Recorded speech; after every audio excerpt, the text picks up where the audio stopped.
ஒரு அழகான காட்டில் ஒரு ஆடு தனது 3 குட்டிகளுடன் சந்தோஷமாக வாழ்ந்து வந்தது. ஒரு நாள் அந்த தாயாடு தனது 3 குட்டிகளையும் அழைத்து, நான் இன்னும் வெகு காலம் உங்களுடன் இருக்க முடியாது, எனக்கு பிறகும் நீங்கள் நன்றாக வாழ வேண்டும் என்று கூறியது. இந்த காட்டில் நிறைய மிருகங்கள் உள்ளது. நரி, சிங்கம், புலி இவைகள் அனைத்தும் நம்மை போன்ற தாவர உண்ணியான மிருகங்களை கொன்று உண்ணவே பிறப்பெடுத்துள்ளது. அவைகளிடமிருந்து தப்பித்து வாழ்வதே நமக்கு மிகப்பெரிய சவால்தான். இந்த காட்டின் மலை உச்சியில் ஒரு நல்ல இடம் உள்ளது. அங்கு வழுக்கு பாறைகள் அதிகம் இருப்பதால் கொடூரமான மிருகங்களால் வர முடியாது. நீங்கள் மூவரும் அங்கு சென்று வாழ்ந்தால் மிகவும் பாதுகாப்பாக இருப்பீர்கள் என்று தனது குட்டிகளுக்கு அறிவுரை கூறியது. சில நாட்களில் தாயாடு நோய்வாய்ப்பட்டு இறந்துவிட்டது. உடனே கடைக்குட்டியாடு தாய் சொன்னபடி நாம் மலையில் உச்சியில் உள்ள வழுக்குப்பாறை இருக்கும் இடத்துக்கு செல்லலாம் என்று கூறியது. ஆனால் மற்ற 2 ஆடு குட்டிகளும் அங்கு எல்லாம் செல்ல வேண்டாம், இந்த இடமே நமக்கு பாதுகாப்பானதுதான், நமது தாய் மிகவும் பயந்த சுபாவம் உடையவர், அதனால் அப்படி கூறியிருக்கிறார் என்று கூறின. ஆனால் விடாமல் கடைக்குட்டியாடு தனது சகோதரர்களிடம் கெஞ்சியது. யோசித்து பார்த்த 2வது குட்டி சரி என்று ஒப்புக்கொண்டது. ஆனால் முதல் குட்டி, நான் மிகவும் தைரியசாலி, நான் எல்லாம் ஓடி ஒளிய மாட்டேன், நான் வரும் பிரச்சனையை சந்தித்துக் கொள்கிறேன், நீங்கள் வேணால் பயந்து ஓடி ஒளிந்து கொள்ளுங்கள் என்று இருமாப்புடன் கூறியது. உடனே 2ஆம் குட்டியும் 3ஆம் குட்டியும் மலை உச்சியை நோக்கி நடக்க ஆரம்பித்தன. பாதி மலையை கடந்ததும் 2வது குட்டியால் மலை ஏற முடியவில்லை. மிகவும் சோர்வடைந்த அந்த குட்டி, நான் இங்கேயே தங்கிக் கொள்கிறேன், நீ வேண்டுமென்றால் மலையின் உச்சியில் வழுக்குப்பாறை இருக்கும் இடத்துக்கு செல் என்று கூறியது. கடைக்குட்டி எவ்வளவு கெஞ்சியும் 2வது குட்டி இந்த இடமே பாதுகாப்பானதுதான் என்று கூறி செல்ல மறுத்துவிட்டது. ஆனால் 3வது குட்டி தாய் பேச்சை மீறக்கூடாது என்று எண்ணி கடுமையாக முயற்சி செய்து மலை உச்சிக்கு சென்றது. அங்கு வழுக்குப்பாறை இருக்கும் இடத்திற்கு சென்று ஒரு அழகான குடிலை உருவாக்கி அங்கு தங்கியது. மலையின் அடிவாரத்தில் ஒரு மரத்தடியில் தங்கிய குட்டி ஒரு சிங்கத்துக்கு இரையாகி போனது. மலையின் நடுப்பகுதியில் ஓலைகளை கொண்டு ஒரு சிறு குடிலை அமைத்த 2வது குட்டி புலிக்கு இரையானது. ஆனால் 3வது குட்டியோ மலையின் உச்சியில் வழுக்கு பாறைகள் மீது கருங்கலை வைத்து தனது குடிலை அது செய்து கொண்டது. அச்சுறுத்து மிருகங்கள் அதிகம் வராததால் அது நிம்மதியாக அங்கு வாழ்ந்தது. அப்படியே ஓரிரு மிருகங்கள் அங்கு வந்தாலும் அது தன் கட்டிய கருங்கல் குடிலில் சென்று கதவை மூடிக்கொண்டு பாதுகாப்பாக தங்கியது. தாயின் பேச்சை கேட்காத 2வது குட்டியும் முதல் குட்டியும் சிங்கத்திடமும் புலியிடமும் சிக்கி இறந்தன. ஆனால் கடைக்குட்டியோ தாயின் பேச்சை மீறாமல் தாய் சொன்னபடி செய்தது. பல வருடங்களை கடந்து மலை உச்சியில் தனக்கான ஒரு குடும்பத்தை உருவாக்கி கொண்டு சந்தோஷமாக வாழ்கிறது. நன்றி.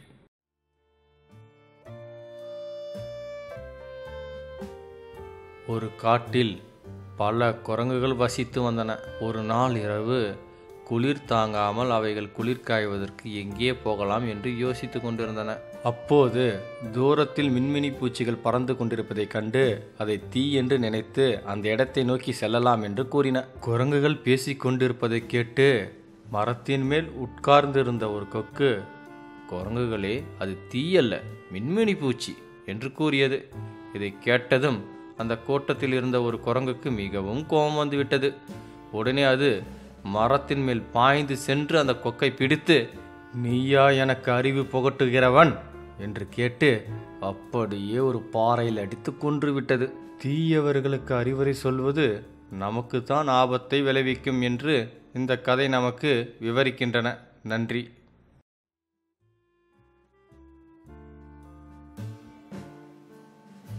இரண்டு அன்னங்களும் ஒரு ஆமையும் ஒரு குளத்தில் இருந்தன.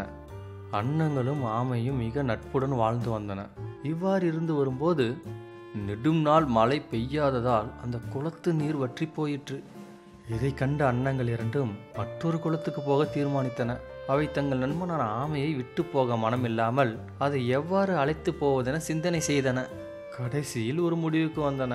அந்த ஆமையை அழைத்து, நாங்கள் 2 பேரும் இந்த குச்சியின் 2 நுனியையும் கவ்விக்கொண்டு பறக்கிறோம், நீ அதன் நடுப்பாகத்தை உன் வாயினால் பற்றி கொண்டு வா, இடையில் வாய் திறக்காதே என்று கூறின. ஆமையும் சரி என்று அந்த குச்சியை வாயினால் பற்றி கொண்டது. அன்னங்கள் இரண்டும் 2 பக்கமும் குச்சியை கவ்வி கொண்டு பறந்தன. வானத்தில் ஆமை பறக்கும் புதுமையை கண்ட அந்த ஊரில் இருந்தவர்கள் வியப்பு தாங்காமல் கை கொட்டி ஆரவாரம் செய்தார்கள். இதை கண்ட அந்த ஆமை, எதற்காக சிரிக்கிறீர்கள் என்று அவர்களை கேட்பதற்காக தன் வாயை திறந்தது. உடனே அது பிடி நழுவி தரையில் விழுந்து இறந்துவிட்டது. இந்த விபரீத முடிவு யாருக்கும் ஏற்பட்டு விடக்கூடாது என்பதற்காக தான் மனதில் தோன்றுவதையெல்லாம் பேசி தீர்த்து விடக்கூடாது என்று அனுபவசாலிகள் சொல்கிறார்கள். நன்றி. ஒரு காட்டில் ஒரு ஆலமரம் இருந்தது. அதன் கிளையில் ஒரு வாத்து கூட்டம் தங்கியிருந்தது. அந்த ஆலமரத்தின் அடியில் புதிதாக ஒரு கொடி முளைத்தது. அந்த கொடி லேசாக படரத் தொடங்கியது. அதை கண்ட ஒரு கிழட்டு வாத்து மற்ற வாத்துகளை பார்த்து, இந்த கொடி மரத்தை பற்றி கொண்டு சுற்றி படருமானால் நமக்கு ஆபத்து ஏற்படும். யாராவது இதை பிடித்து கொண்டு மரத்தின் மேல் ஏறி வந்து நம்மை பிடித்து கொன்று விடக்கூடும். இப்பொழுதே நாம் இந்த கொடியை வேரோடு பிடுங்கி எறிந்து விட வேண்டும் என்று சொன்னது. ஆனால் மற்ற வாத்துகள் அந்த கிழட்டு வாத்தின் பேச்சை மதிக்கவில்லை. இது என்ன வேலையற்ற வேலை என்று அலட்சியமாக பேசிவிட்டு அதை பற்றி கவலைப்படாமலேயே இருந்து விட்டன. அந்த கொடியோ நாளுக்கு நாள் வளர்ந்து பெரிதாக நீண்டு மரத்தை சுற்றி படர்ந்தது. ஒரு நாள் எல்லா வாத்துக்களும் இரை தேடப் போயிருந்தன. அப்பொழுது அந்த வழியாக வந்த ஒரு வேடன் அந்த வாத்துக்களை பிடிக்க நினைத்தான். மரத்தை சுற்றி படர்ந்திருந்த கொடியை பிடித்து கொண்டு மிக எளிதாக அதன் மேல் ஏறினான். ஏறி கண்ணி வைத்துவிட்டு இறங்கி சென்று விட்டான். இரை உண்டும் விளையாடியும் திரும்பிய வாத்துகள் எதிர்பாராமல் அந்த கண்ணியில் சிக்கிக் கொண்டன. கிழட்டு வாத்து மற்ற வாத்துகளை பார்த்து, நான் சொன்னதை கேட்காததால் இவ்வாறு அகப்பட்டு கொள்ள நேர்ந்தது. இனி எல்லோரும் சாக வேண்டியதுதான் என்று சொன்னது.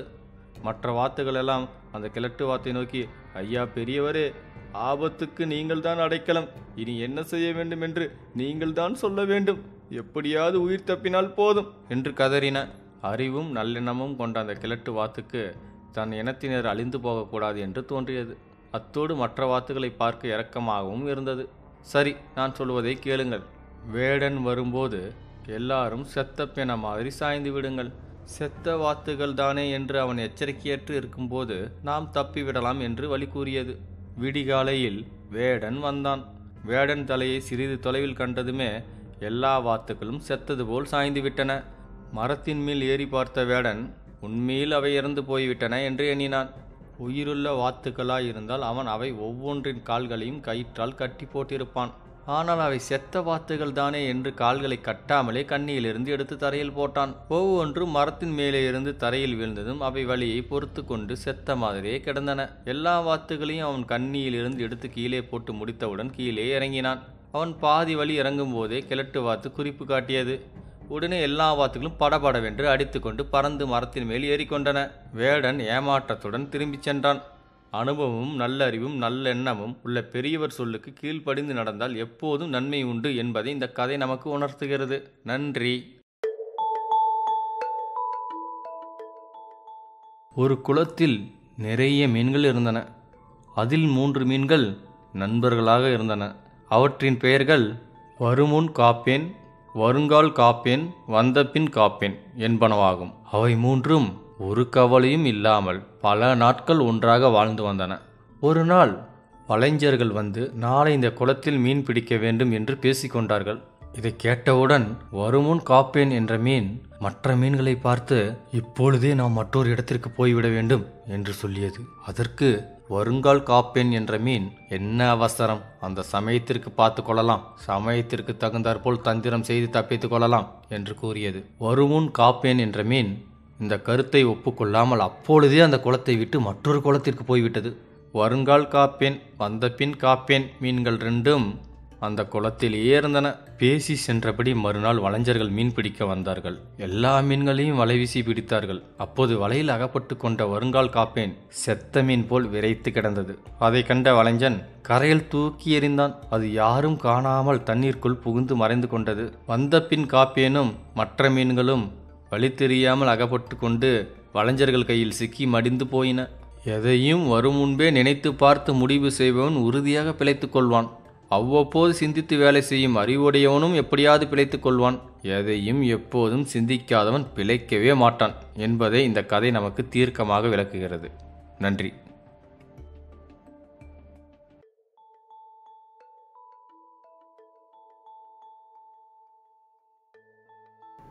ஒரு அழகான காட்டில் 4 மாடுகள் வசித்து வந்தன. புற்களை மேயவும் நீரினை அருந்தவும் 4 மாடுகளும் ஒன்றாகவே செல்லும். இந்த 4 மாடுகளும் எப்பொழுதும் சேர்ந்தே இருப்பதால் சிங்கத்தால் இவைகளை வேட்டையாட முடியவில்லை. சிங்கம் சில முறைகள் முயற்சித்தும் 4 மாடுகளும் சேர்ந்து முட்ட வருவதால் சிங்கத்தால் அதற்கு ஈடு கொடுக்க முடியவில்லை. சிங்கத்தின் அனைத்து முயற்சிகளும் தோல்வியில் முடிந்தன. இந்த மாடுகள் 4ம் சேர்ந்திருப்பதால் மிகவும் பலசாலியாக இருக்கிறது என்பதை அறிந்த சிங்கம் சரியான நேரம் வரும் வரை காத்திருக்க எண்ணியது. சிங்கம் இந்த மாடுகளை பார்த்தும் எதுவும் செய்யாமல் இருப்பதால் ஒரு மாடு தான் மிகவும் பலமானவன், அதனால்தான் சிங்கம் நம்மை கண்டு பயந்து அஞ்சுகிறது என்று கூறியது. உடனே அதற்கு இன்னொரு மாடு, இல்லை இல்லை, உன்னை விட நான் தான் பலசாலி, என்னை பார்த்ததால் தான் சிங்கம் அஞ்சி நடுங்குகிறது என்று கூறியது. அதில் இருக்கும் மற்றொரு மாடோ, என் பலத்தால் தான் நீங்கள் மூவரும் இன்று உயிரோடு இருக்கிறீர்கள், இல்லை என்றால் அந்த சிங்கம் உங்களை கொன்று தின்று என்றோ யாப்பம் விட்டு இருக்கும் என்று ஆணவமாக அது பேச, இப்படியே இந்த விவாதம் நீண்டு கொண்டே போக 4 மாடுகளும் தன்னைத்தானே பலசாலிகள் என்று நினைத்து கொண்டு, என் உயிரை என்னால் காப்பாற்றிக் கொள்ள முடியும், உங்களின் உதவி எனக்கு தேவையில்லை என்று கூறிக்கொண்டு அனைத்து மாடுகளும் பிரிந்து சென்றன.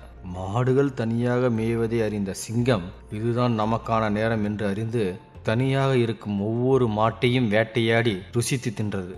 ஒற்றுமையே பலம் என்ற தத்துவத்தை மறந்த மாடுகள் தான் பலசாலி என்ற தேவையற்ற விவாதத்தை விவாதித்து தனித்தனியாக பிரிந்து சென்று தங்கள் பலத்தை இழந்து சிங்கத்திற்கு இரையாகி போகின. நன்றி.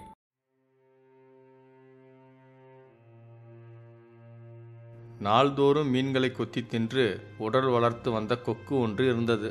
அது வழக்கம் போல ஒரு குளத்திற்கு மீன் கொத்தி தின்ன சென்றது. அப்போது குளத்தின் கரையில் ஒரு பால் நண்டு மிக கவலையோடு நின்று கொண்டிருந்தது.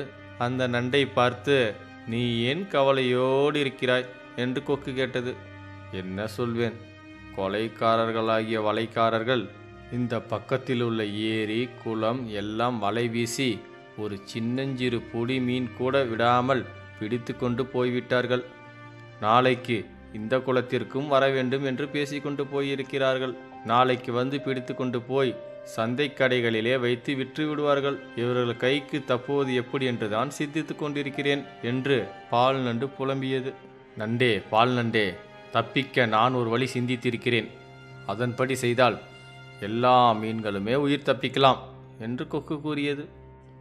எப்படி என்று நண்டு ஆவலோடு கேட்டது. நண்டே, நீ அந்த மீன்களையெல்லாம் இங்கே கூட்டி கொண்டு வா, நான் ஒவ்வொரு மீனாக தூக்கி கொண்டு போய் இன்னொரு குளத்தில் விட்டு விடுகிறேன் என்றது கொக்கு. கொக்கு சொன்னதை நம்பி அந்த நண்டு மீன்களிடம் போய் இந்த யோசனையை கூறியது. எப்படியோ வலைக்காரர்களிடமிருந்து தப்பினால் போதும் என்றிருந்த மீன்கள் இந்த கருத்தை உடனே ஒப்புக்கொண்டன. மீன்கள் எல்லாம் கரையோரத்திற்கு வந்தன. கொக்கு ஒவ்வொரு நடைக்கும் ஒவ்வொரு மீனாக கொத்தி கொண்டு பறந்து சென்றது. சிறிது தூரம் சென்றதும் அந்த மீன்களை கொத்தி தின்றது. வயிறு நிரம்பிய பிறகு கொண்டு போன மீன்களை ஒரு பாறையில் காய போட்டு வைத்தது. மீன்கள் எல்லாவற்றையும் கொத்தி கொண்டு சென்ற பின் நண்டுதான் மிஞ்சியது. நண்டின் தசையையும் தின்னலாம் என்று ஆசையோடு அதையும் கொத்தி கொண்டு பறந்து சென்றது. பறந்து செல்லும் வழியில் நண்டு கீழே பார்த்தது. எங்கு பார்த்தாலும் மீன் எலும்புகள் தரையில் கிடப்பதை கண்டதும் அது கொக்கு செய்த செயல் என்னவென்று புரிந்து கொண்டது. மீன்களையெல்லாம் தின்றது போதாமல் நம்மையும் இந்த கொக்கு கொல்ல துணிந்து விட்டதே. சூழ்ச்சியை சூழ்ச்சியால் தான் வெல்ல வேண்டும். நம்மை இது கொல்லும் முன் இதை நாம் கொன்றுவிட வேண்டும் என்று எண்ணிய நன்று மெல்ல தன் முன்னங்கால்கள் இரண்டையும் நீட்டி கொக்கின் கழுத்தை வளைத்து பிடித்து நெருக்கியது. கழுத்து நசுங்கியதும் கொக்கு கீழே விழுந்து இறந்தது. நண்டு வேறொரு குளத்திற்கு போய் தன் இனத்தோடு சேர்ந்து கொண்டது. பெரும் பகையையும் சூழ்ச்சியால் வெல்லலாம் என்பது இக்கதையிலிருந்து விளங்குகிறது. நன்றி.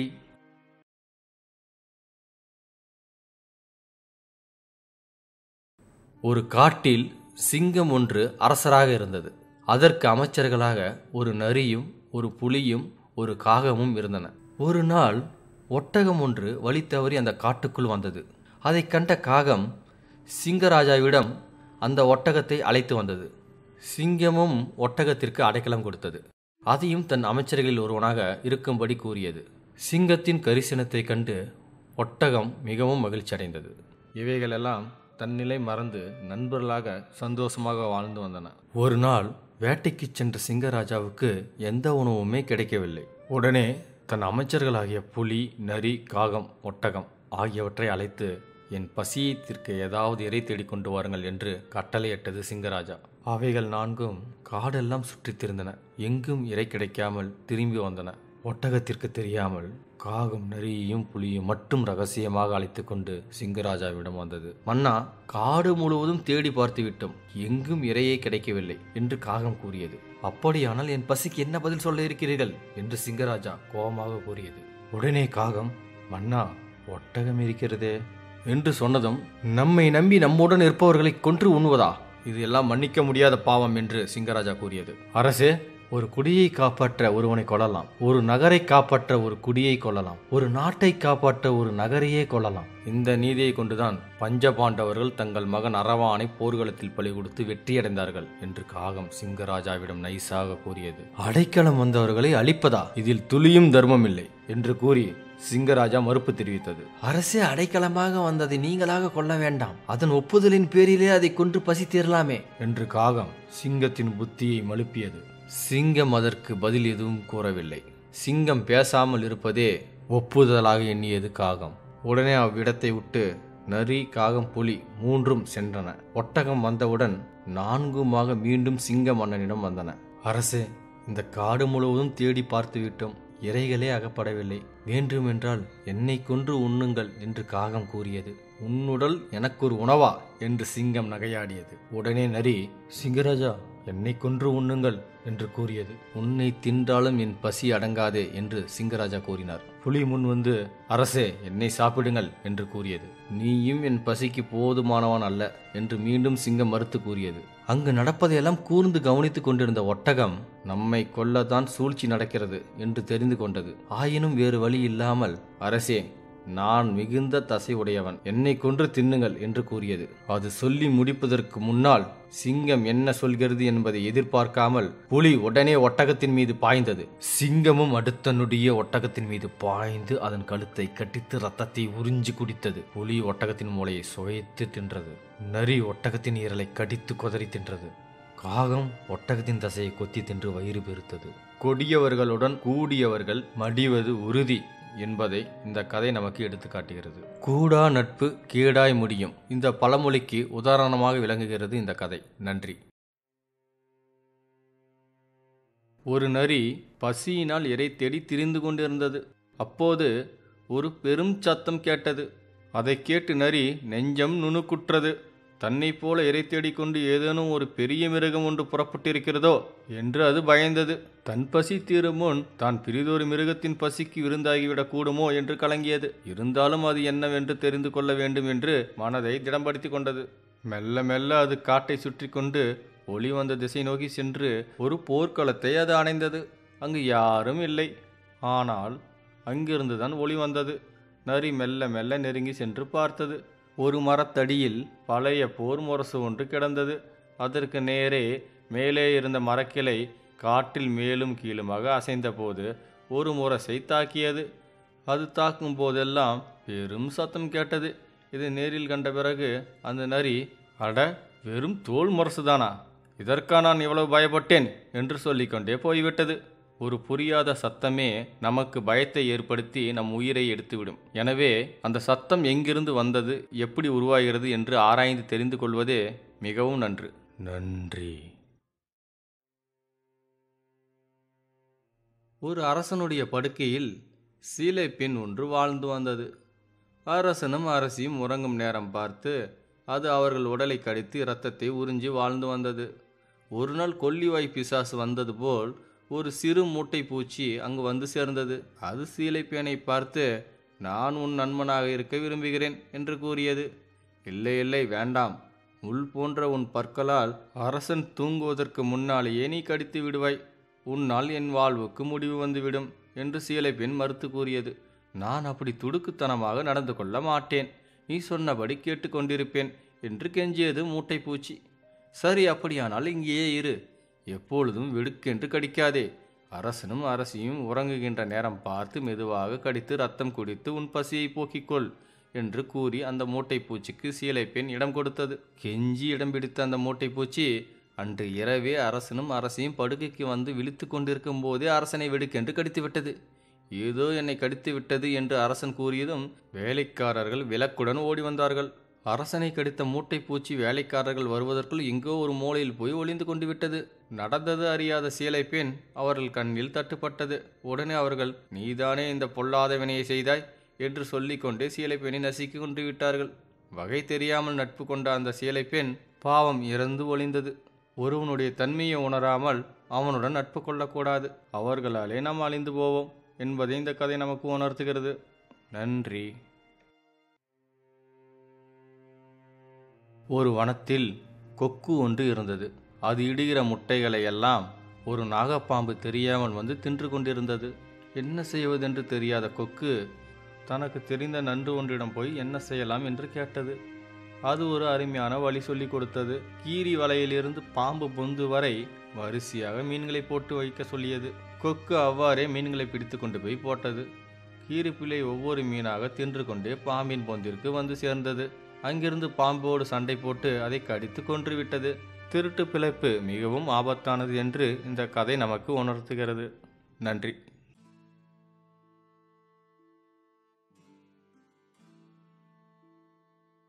ஒரு மரக்கிளையில் ஆணும் பெண்ணுமாக 2 காகங்கள் கூடு கட்டி வாழ்ந்து வந்தன. அந்த காகங்கள் அம்மரக்கிளையில் நெடுநாட்களாக தங்கியிருந்தது. அந்த மரத்தில் இருந்த ஒரு பொந்துக்கு கரும்பாம்பு ஒன்று புதிதாக வந்து சேர்ந்தது. அந்த கரும்பாம்பு பெண் காகம் இடுகிற முட்டைகளை எல்லாம் ஒன்று விடாமல் குடித்து கொண்டிருந்தது. காகங்களால் இதை பொறுத்து கொண்டிருக்க முடியவில்லை. ஆண் காகம் தன் உயிர் நண்பனான நரி ஒன்றிடம் போய் யோசனை கேட்டது. அந்த பாம்பை கொல்வதற்கு நான் ஒரு வழி சொல்கிறேன். அரசியாரின் குளியலறைக்கு பறந்து போ. அவர்கள் குளிக்கச் செல்லும் போது கலற்றி வைக்கும் நகைகளில் ஒன்றை கொண்டு வந்து பொந்தில் போட்டுவிடு. பிறகு என்ன நடக்கிறது என்று பார் என்றது நரி. காகம் அப்பொழுதே அரண்மனைக்கு பறந்து சென்றது.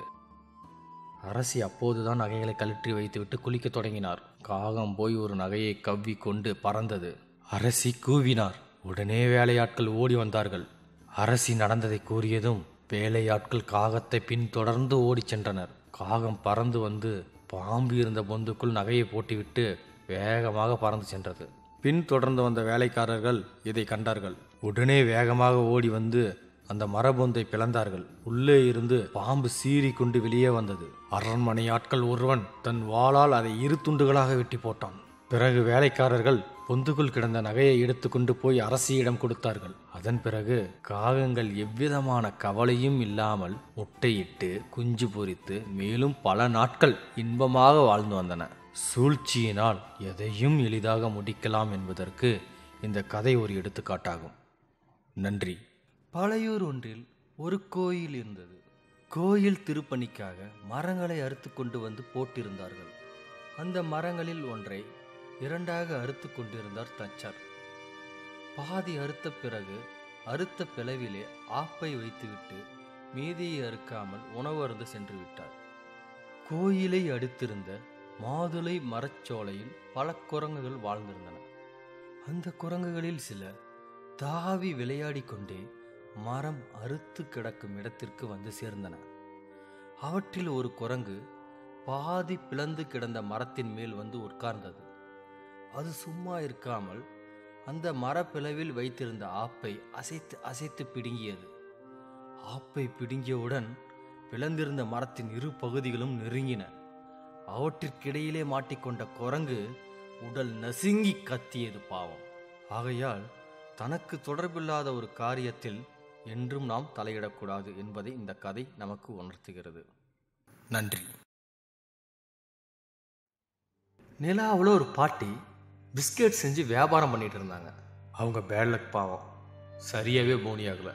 அதனால் அவங்க ரொம்ப வருத்தத்தில் இருந்தாங்க. இனி இந்த இடம் நமக்கு செட் ஆகாதுன்னு அவங்களோட முதல் நண்டான பூமிக்கே திரும்ப போய் கடையை போட்டலான்னு முடிவு பண்ணிட்டாங்க. பூமிக்கு வந்ததும் விதவிதமாக பிஸ்கெட் தயாரித்தாங்க. இங்கே நல்ல வியாபாரம் ஆனது. பாட்டியும் ரொம்ப சந்தோஷமாக இருந்தாங்க. அந்த பிஸ்கெட் கடையை ஒரு காகம் தினமும் நோட்டம் விட்டுக்கிட்டே இருந்தது.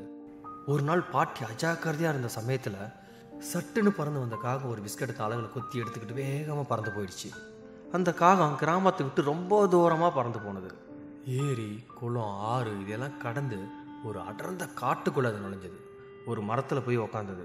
தான் கொண்டு வந்த ஸ்வீட் பிஸ்கெட்டை ருசித்து சாப்பிட காகம் முடிவு பண்ணது. அந்த பக்கமாக வந்த நரி மரத்தின் மீது அமர்ந்திருந்த காக்காவை பார்த்தது. உடனே நரி முகத்தை சோகமாக வச்சுக்கிட்டு, காகண்ணா நான் ரொம்ப தூரத்துலேருந்து வரேன். இந்த காட்டில் தண்ணி எங்கே இருக்குன்னே கண்டுபிடிக்க முடியல. நீங்கள் உயரமாக பறக்கனால உங்களுக்கு ஏரி, குளம் எல்லாம் எங்கே இருக்குன்னு தெரியும். தண்ணி இருக்க இடத்துக்கு வழி சொன்னா என்னோட தாகத்தை போய்க்கோண்ணா, தயவு செஞ்சு சொல்லுங்கண்ணா என்று நரி கெஞ்சியது. நரி மேல் பரிதாபப்பட்ட காகம் தன் வாயில் இருக்கும் பிஸ்கெட்டை மறந்தது. நரிக்கு வழி சொல்ல வாயை திறந்தது. பிஸ்கெட் கீழே விழுந்தது. அதை நரி கவ்விக்கொண்டு ஆனந்தமாக ஓடியது. இது எல்லாம் அந்த பிஸ்கெட்டை பிடுங்க நரி போட்ட தந்திர நாடகம் என்று தெரியாமல் காகம் ஏமாந்து போனது. பாவம். பாட்டியை ஏமாற்றி எடுத்து வந்த பிஸ்கட்டை நரியிடம் பறி கொடுத்து விட்டு ஏமாந்து விட்டோமே என்று வருத்தப்பட்டது காகம். பிஸ்கெட் கிடைத்த குசியில் கண்ணு முன்னு தெரியாமல் ஓடியது நரி காடு முழுவதும். ஒரு இடத்தில் உறங்கிக் கொண்டிருந்த சிங்கராஜாவை கவனிக்காமல் அதன் மீது கால் வைத்து எகிரியது நரி. அவ்வளவுதான், அடுத்த கணமே சிங்கம் எழுந்து நரியை பார்த்து கர்ஜிக்க தொடங்கியது. நரியோ பயத்தில் உடல் நடுங்கி போனது. மிகவும் கோபம் கொண்ட சிங்கம், நானே மான்கள் கிடைக்காமல் பசியில் படுத்திருக்கிறேன், துளியும் அச்சமின்றி நீ என் மீதே ஏறி விளையாடுகிறாயா? என் பசிக்கு நீதான் உணவு என்று நரியை பார்த்து சிங்கம் கர்ஜித்தது. பயந்து நடுங்கி போன நரி உடனே பிஸ்கெட்டை சிங்கத்துக்கு கொடுத்து சமாதானப்படுத்த முயற்சித்தது. சிங்கராஜா, இந்த பிஸ்கெட் ரொம்ப சுவையானது. இது மனுஷங்க செஞ்ச பிஸ்கெட்டு. இதில் நிறைய வைட்டமின்ஸ், நிறைய கலோரிஸ் எல்லாம் இருக்குது. இதை நீங்கள் சாப்பிட்டீங்கன்னா இன்னும் பலசாலியாக மாறிடுவீங்க. உங்களுக்காக தான் இந்த பிஸ்கெட்டை நான் கஷ்டப்பட்டு எடுத்துகிட்டு வந்தேன். நாங்கள் சாப்பிடுங்க சிங்கராஜா என்று கூறி நரி பிஸ்கெட்டை சிங்கத்திடம் கொடுத்து விட்டு தந்திரமாக தப்பித்து செல்ல முடிவு செய்தது. ஆனால் கோபம் தனியாத சிங்கம் நரியை பார்த்து, இந்த பிஸ்கட்டை பார்த்து மயங்க நான் நரி அல்ல, சிங்கம். என் பசிக்கு உன் உடல் தான் வேண்டும் என்று சொல்லியபடி நரியை நோக்கி முன்னேறியது சிங்கம். சற்றும் நிதானம் இழக்காத நரி புத்திசாலித்தனமாக சிந்திக்க தொடங்கியது. சிங்கம் நரியை கடிக்க வரும் சமயத்தில், சிங்கராஜா, நான் ஏன் இவ்வளவு வேகமாக ஓடி வந்தேன் என்ற காரணத்தை தெரிந்து கொண்ட பிறகு நீங்க என்ன சாப்பிடுங்க, என் ஆன்மா சாந்தடியும் என்று கெஞ்சியது. சரி, சீக்கிரம் சொல் என்று கட்டளையிட துளியும் தாமதிக்காமல் நரி கூறியது. சிங்கராஜா, உங்களை போலவே வேற ஒரு சிங்கம் இந்த காட்டுல இருக்குது. அதுதான் உங்க உணவான மான்களை எல்லாம் வேட்டையாடி தின்னு பிடிச்சி அடுத்து உங்களையும் கொண்டு தின்னு போடுவேன்னு என்கிட்ட சபதெல்லாம் போட்டுச்சு. உங்களை கொன்ன வாட்டி அது இந்த காட்டுக்கு ராஜாவா ஆயிடுமா, அதை உங்களிட சொல்லத்தான் நான் ஓடி வந்தேன். ஆனா பதட்டத்துல தெரியாம உங்களை மிதிச்சு விட்டேன். மன்னித்து விடுங்கள் சிங்கராஜா என்று நரி கூறியது. எனது காட்டில் என்னை போன்று இன்னொரு சிங்கம் உள்ளதா? அதுவும் அது என்னை கொல்ல காத்திருக்கிறதா?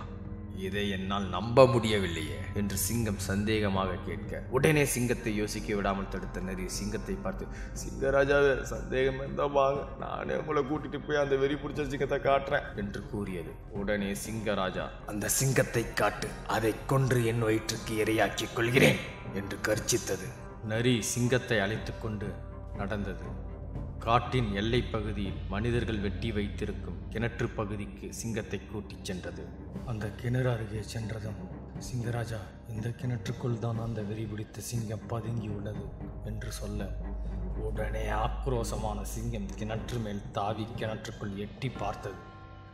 அதனுடைய கோபமான உருவம் தண்ணீரில் தெரிய, அதை பார்த்து வேறு ஒரு சிங்கம் என்று நினைத்து, நீ என்னை கொல்வாயா, நான் உன்னை கொன்று விடுவேன் என்று கர்ஜிக்க, அந்த கிணற்றின் உள்ளே இருந்து எதிரொலி வெளியேறியதால் சிங்கம் சொன்ன வார்த்தை அப்படியே திரும்ப கேட்க சிங்கம் மேலும் கோபமடைந்தது.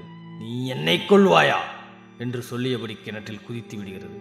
அதை பார்த்த நரி, சிங்கம் இனி வராது, நாம் தப்பித்தோம் என்று சந்தோஷப்படுவது.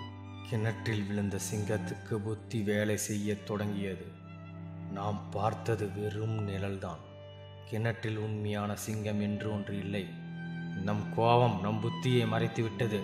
நரி நம்மை ஏமாற்றி விட்டது என்பதை அறிந்து இயலாமையால் கத்தியது சிங்கம். எவ்வளவு முயற்சித்தும் சிங்கத்தால் கிணற்றில் இருந்து வெளியே வர முடியவில்லை. சிங்கத்தின் அலறல் சத்தம் கேட்டு ஒரு யானை மற்றும் சுற்றுப்பகுதியில் இருக்கும் சில மிருகங்கள் அந்த கிணற்றை நோக்கி ஓடி வருகிறது. சிங்கம் கிணற்றுக்குள் இருந்து வெளியே வர முடியாமல் தவிப்பதை பார்த்த யானை தாமதிக்காமல் தனது தும்பிக்கை மூலம் கிணற்றுக்குள் தத்தளிக்கும் சிங்கத்தை தூக்கி வெளியே விடுகிறது. சிங்கத்தின் உயிரை காப்பாற்றிய யானையை பார்த்து மற்ற மிருகங்கள் சந்தோஷப்படுகிறது. சிங்கம் அதிகம் தண்ணீர் குடித்து விட்டதால் தரையில் மயங்கி கிடப்பது. சிறிது நாட்களுக்கு பிறகு உடல்நலம் தேறியது சிங்கம். என்னை கொல்ல முயற்சி செய்தது நரிதான் என்ற உண்மையை சிங்கம் அனைத்து மிருகங்களுக்கும் சொன்னது. அனைத்து மிருகங்களும் மிகவும் கோபம் கொண்டது நரியின் மீது. சிங்கராஜாவை கொல்ல முயற்சித்த இந்த நரியை நாம் உயிரோடு விட்டு வைத்தால் அது இந்த காட்டையே அழித்துவிடும் என்று கூறி காட்டில் வாழும் மற்ற மிருகங்கள் எல்லாம் ஒன்று சேர்ந்து நரியை கொல்ல முயற்சித்தது. நரி உயிர் பயத்தில் நடுங்கியது. ஆனால் சிங்கமோ அனைத்து மிருகங்களையும் தடுத்து நரியை காப்பாற்றியது. உடல் சிறுத்தாலும் புத்தி மிகவும் சக்தி வாய்ந்தது என்பதை நிரூபித்து காட்டிவிட்டது இந்த நரி என்று சிங்கம் நரியை புகழ்ந்தது. அது மட்டுமல்ல, நிதானம் மற்றும் அறிவு கூர்மையை பாராட்டிவிட்டு, இனி நீதான் என் மந்திரி, உன் சிந்தனை என் ஆட்சிக்கு தேவை என்று சிங்கம் கூற, மொத்த காடும் சிங்கத்தின் நல்ல குணத்தை கண்டு வியந்து பார்த்தது.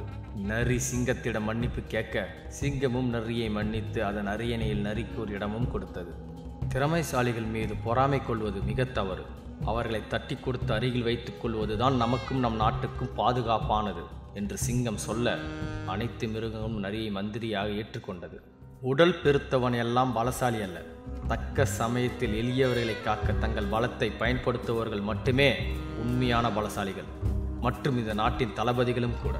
இன்னையிலிருந்து நீ இந்த நாட்டின் முதன்மை தளபதி என்ற பதவியை சிங்கராஜா யானைக்கு வழங்கியது. அதை பார்த்து அனைத்து மிருகங்களும் யானைக்கு ஆதரவுகளை வாரி வழங்கின. புதிய தளபதியும் புதிய மந்திரியும் காட்டுக்கு கிடைத்த மகிழ்ச்சியில் சிங்கராஜா அனைத்து மிருகங்களுக்கும் விருந்து வைத்து அந்த நாளை ஒரு திருவிழா போல கொண்டாடியது. நரி காகத்திடம் சென்று, என் மந்திரி பதவிக்கு காரணமே நீயும் நீ கொண்டு வந்த அந்த பிஸ்கெட்டும் தான், அதனால் உனக்கு மிக்க நன்றி என்று நரி காகத்துக்கு கை கொடுத்தது. காகமும் நரியின் தவறை மன்னித்தது. உடனே நாம் இனி நல்ல நண்பர்களாக இருப்போம் என்று நரி கூறியது. இந்த காட்டின் மந்திரி நமக்கு நண்பனா என்பதில் காகமும் பெரும் மகிழ்ச்சி கொண்டது. காட்டில் வாழும் அனைத்து மிருகங்களும் தனது கவலைகளை மறந்து சந்தோஷமாக இருக்கும் அந்த தருணத்தை என்றும் தக்க வைத்துக் கொள்ள அனைத்து மிருகங்களும் ஒன்று சேர்ந்து ஒரு புகைப்படம் எடுத்துக்கொண்டன. காகத்தின் பசியை அறிந்த பாட்டி தினமும் காகத்துக்கு சில பிஸ்கெட்டை கொடுக்கிறார். காகமும் சந்தோஷமாக அதை வாங்கி செல்கின்றது. அந்த பிஸ்கெட்டை தான் மட்டும் தனியாக உண்ணாத காகம் அனைத்து காகங்களையும் அழைத்து அவைகளுக்கு பிஸ்கெட்டை பங்கிட்டு கொடுத்துவிட்டு தானும் தின்றது சந்தோஷமாக.